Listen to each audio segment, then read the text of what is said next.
Saludos amigos del canal, mi nombre es Santiago Gutiérrez Villegas y hoy les transmito en vivo, en directo y a todo color desde la ciudad de Medellín, Colombia.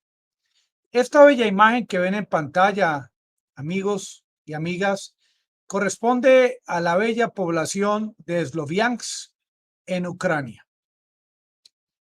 Es mi misión en la noche de hoy mostrarles a ustedes cómo las fuerzas rusas están cercando a las fuerzas de Ucrania cerca a Severodonetsk, como se los voy a mostrar en el siguiente mapa.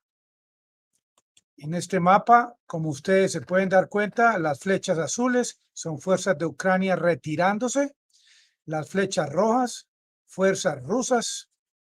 Están los rusos tratando de tomar control de una carretera que va entre Bakhmut y Sloviansk y Lysychansk, perdón, ciudad gemela dividida o separada de Severodonetsk por un río. Recientemente, Severodonetsk está bajo el total control de las fuerzas rusas.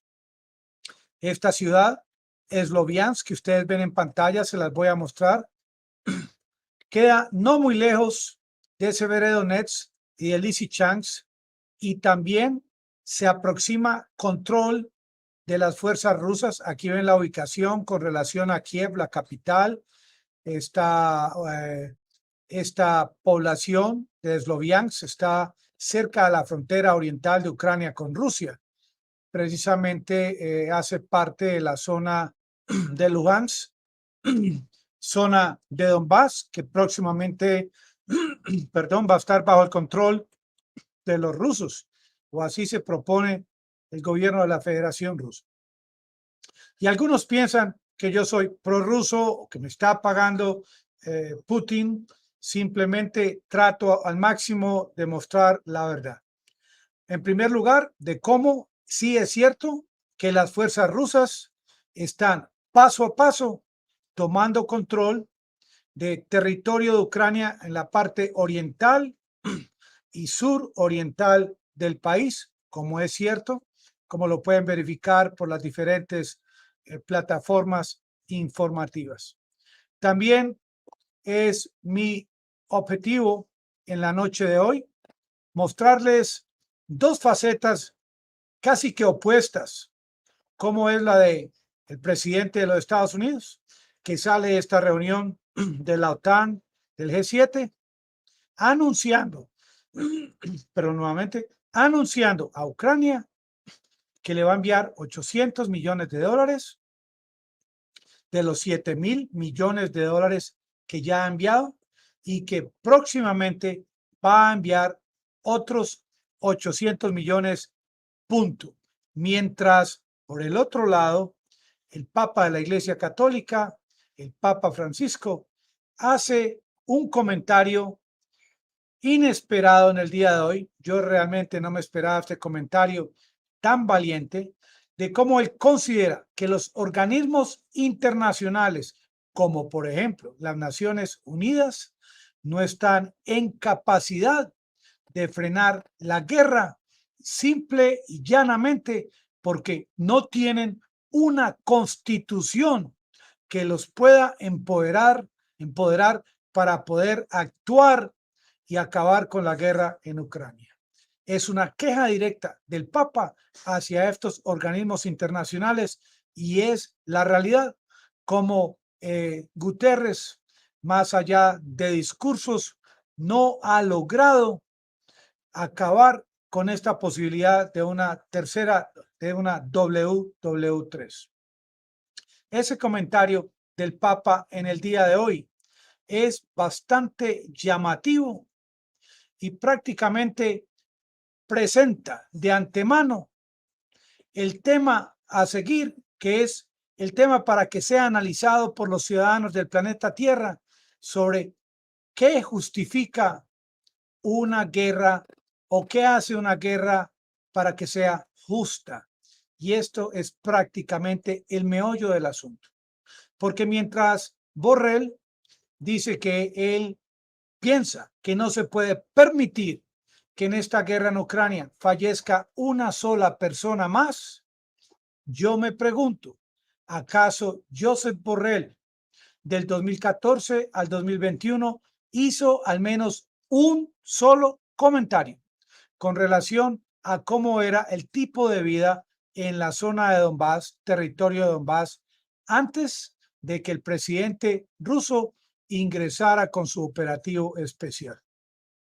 Yo he tratado de investigar, he visitado muchas fuentes y Josep Borrell no apareció en ninguna de estas fuentes defendiendo al pueblo ruso parlante de la zona oriental de Ucrania. Y este hombre ahora a última hora quiere defender a los ucranianos porque según él están siendo acribillados, pisoteados, destrozados por las fuerzas rusas.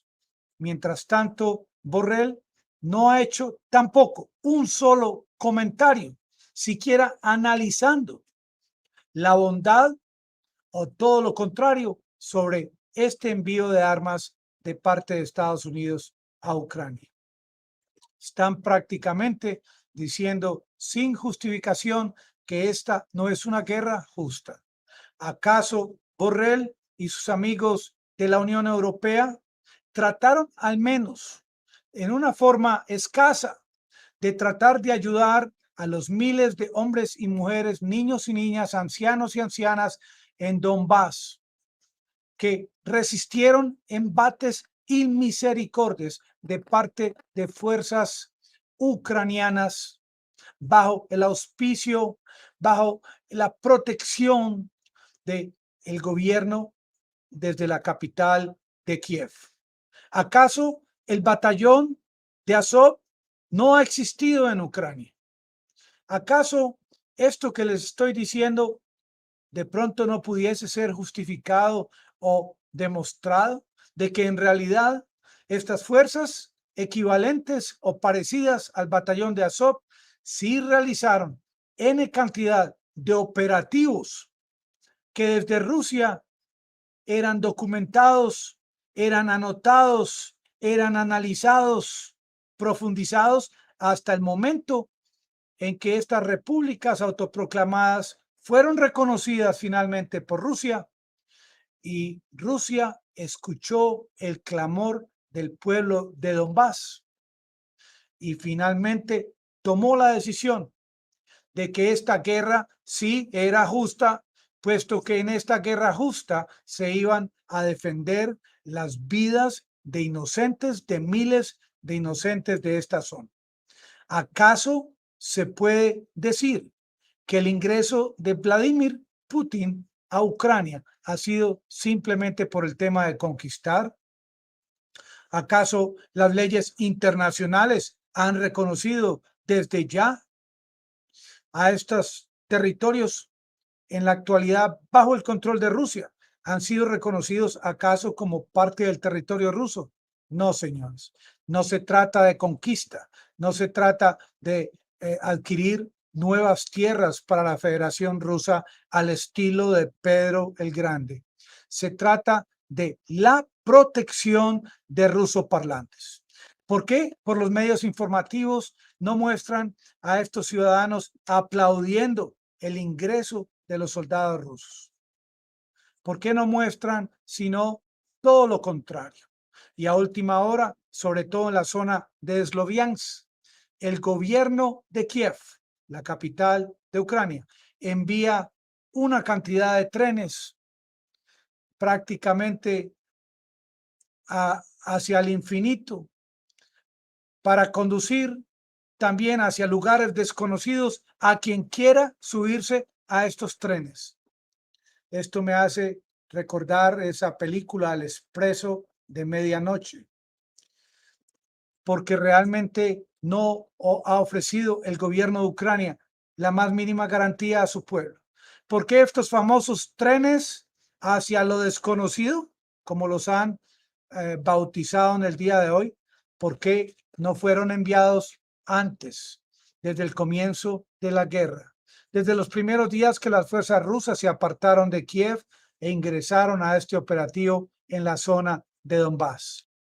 ¿Por qué ahora a última hora envían estos trenes y los envían sabiendo que en Lysychansk hay aproximadamente 15.000 seres humanos que están siendo cercados por las fuerzas de Ucrania, prácticamente para cubrirse en salud, porque ellos saben que ese derramamiento de sangre, tanto en Sloviansk como en Lysychansk, guerra avisada no mata soldado, esto desde hace muchos meses pudo haber sido evitado por el presidente de Ucrania mientras está todos los días pidiendo más ayudas, más armas de largo alcance. Hoy en día, países como Bulgaria, que han creado una estrategia de sacar de su país a 70 diplomáticos rusos, reciben un ultimátum de parte de Putin, que si no desisten de esta acción diplomática, Rusia no quiere saber más de Bulgaria. Y dicen que Rusia va a quedar aislada. No se trata de que va a quedar aislada. Se trata de que desde la distancia, Bulgaria actúa simplemente siguiendo los pasos de la Unión Europea, los pasos de lo que les hagan obedecer allá en los Estados Unidos. Bulgaria es un país que recibe órdenes de la Comunidad Europea. Bulgaria es un país que, pudiendo actuar en el tema de la guerra, en vez de sacar a diplomáticos rusos, debería dedicarse al tema de recibir a refugiados de Ucrania o reunirse con Zelensky allá en Kiev para buscar mecanismos para acabar esta guerra. Sin embargo, Bulgaria está más allá de la empatía. Bulgaria está más allá del bien y del mal, y desde la distancia diplomática trata de resolver asuntos que realmente son de menor importancia, cuando lo más importante es proteger las vidas de los ciudadanos de Ucrania. Esta guerra, como la plantea Biden, es una guerra fría que va para largo alcance, amigos del canal. Él simplemente le pide a los aliados más armas y dijo algo que a mí me pareció bastante triste. Él dice, el tiempo que sea necesario, Estados Unidos y los aliados van a apoyar a Zelensky. Y en ninguna de sus palabras se escuchó o se vio el sonido de sus palabras pronunciando la gran importancia que tienen los seres humanos en Ucrania. En ningún momento. Para él es simplemente midterm, las elecciones de midterm, y por eso va a Arabia Saudita a rogar que abran el grifo, y por eso va al Asia a reunirse con sus amigos de Japón y de Corea del Sur, para que el mundo, para que su país vea que él está protegiendo los intereses de su país en otras partes del mundo. Y por eso le muestra a los ciudadanos de su país que va a abrir fábricas en su país donde van a ensamblar vehículos y productos desde Corea del Sur para generar empleo. Esta guerra, pregunta el Papa en el día de hoy. El Papa Francisco dice, los términos de una guerra justa deben ser replanteados, pero me gustaría mucho que el Papa Francisco replantee el tema de qué fue lo que pasó desde el año 2014 hasta este año en la zona de Donbass. Simplemente el mundo católico le pide al Papa que gaste unos minutos de su tiempo en sus homilías dominicales para analizar realmente qué pasó en Ucrania en esos 8 años y cómo de pronto sí, Papa Francisco, sí se puede justificar lo que está haciendo Putin como una guerra justa, que para replantearla hay que leer la historia. Kiev también, en medio de tanto dolor para su población, ha escrito, dictado un decreto de moratoria para todos los productos culturales que vengan de Rusia, libros, conciertos, música escrita en ruso, libros en ruso, porque ya Kiev está enviando este mensaje tóxico de que todo lo que esté en ruso, escrito en ruso o con audio en ruso, es algo que desestabilizaría el tema de las tradiciones, de las costumbres de Ucrania. Esta rusofobia que está tratando de inyectar el presidente Zelensky en su país a última hora, sin preocuparle la vida de los seres humanos, puras palabras de un político, porque los políticos prácticamente son más torcidos que la cola de los marranos. Ucrania dice que esta guerra, esta incursión de Putin en su territorio, que él ha tratado de justificarla con el tema del genocidio en Donbass desde el año 14. Y ahora que estuve investigando, no son palabras de Zelensky, sino palabras de la Corte Penal Internacional, palabras que han sido prácticamente enviadas por los Estados Unidos, por la comunidad europea, para justificar el tema de que no es una guerra justa, de que es un acto de genocidio, todo lo que está ocurriendo en la zona de Donbass.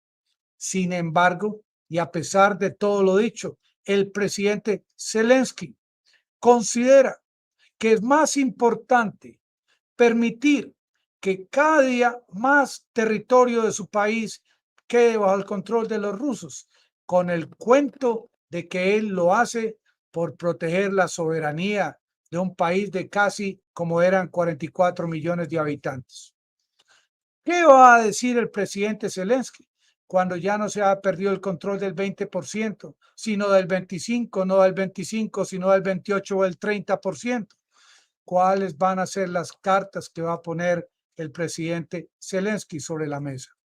Lo más importante de todos estos mensajes que hemos escuchado en el día de hoy, me parecen esas palabras del Papa Francisco al especificar cómo todos los organismos internacionales que existen no tienen el poder, ni la creatividad, como dice él, ni la valentía para crear las estrategias para finalizar esta guerra. Amigos, muchas gracias por visitarme y los espero en el día de mañana.